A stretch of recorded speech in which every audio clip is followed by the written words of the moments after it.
Hello everyone. In today's class, we are going to study about non-probability sampling. In a non-probability sample, individuals are selected based on non-random criteria and not every individual has a chance of being included.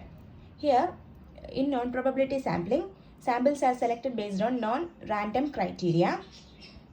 Every individual has no chance of being selected. This type of sample is easier and cheaper to access, but it has a higher risk of sample bias and use cannot make it valid statistical inferences about the whole population. Here we are not choosing it in a probability way, so it is easy to assess and is easier to collect sample, but it has a high risk of sampling bias. Non-probability sampling techniques are often appropriated for exploratory or qualitative research. These sampling methods mainly used for exploratory or qualitative research. First one is convenience sampling. This means selected sample units which are convenient and readily available. Here we are choosing the sample that are readily available and easy to collect. That convenience. A convenience sample simply include the individuals who happen to be the most accessible to the researcher. Here we are choosing sample based on that availability of that sample. If a person is available, then we choose him as the sample. This is an easy and inexpensive way to gather initial data. It is an easy and inexpensive way. But there is no way to tell if the sample is representing the population, so it cannot be proceed for generalization results. We say that we are collecting data based on our convenience, so we cannot assure that the samples represent the whole population, so we cannot make a generalization of results. Second one is purposive or judgment sampling. This type of sampling involves the researcher using their judgment to select a sample that is most useful to the purpose of the research. Here it is based on judgment. The researcher chooses sample based on his judgment. He thinks that that sample is useful for that study. Then he chooses that sample. Samples are selected for a specific purpose with a predetermined basis of selection. That was predetermined basis of selection. We already selected that sample. Researchers select only those samples which is relevant and possess required characteristics. Researchers choose a sample based on his desire on basis of a specific characteristic based on that research. It was selected for a specific purpose.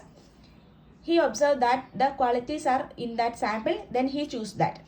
Example for that. A researcher is conducting a study on an impact of technology on the academic performance of high school students.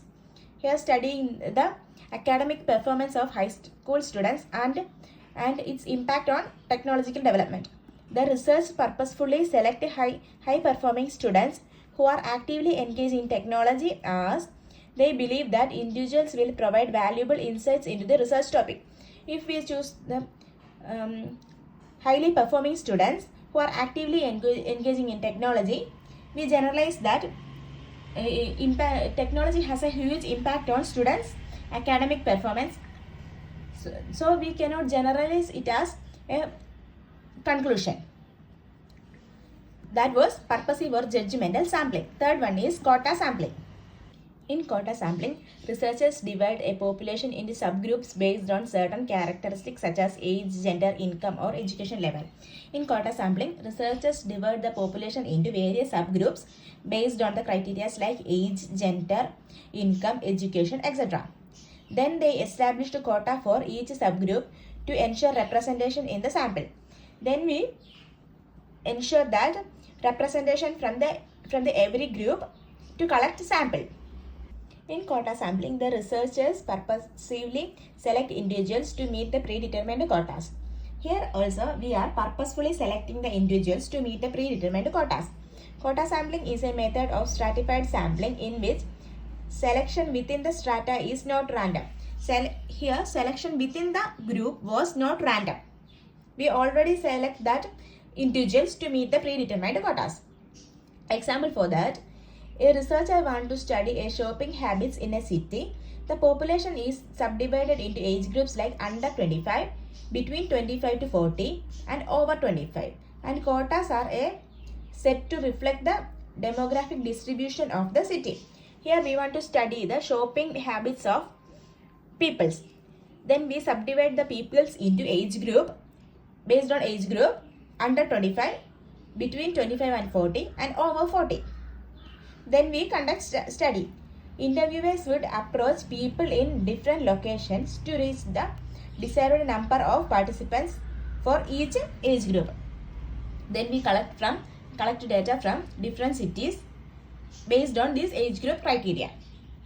That was quota sampling. Fourth one is snowball sampling. Snowball sampling is a technique used to identify or recruit participants, particularly when the population of the interest is difficult to reach or locate. Here, this was used for where we cannot collect sample directly. It is mainly used for the population of interest is difficult to reach or locate.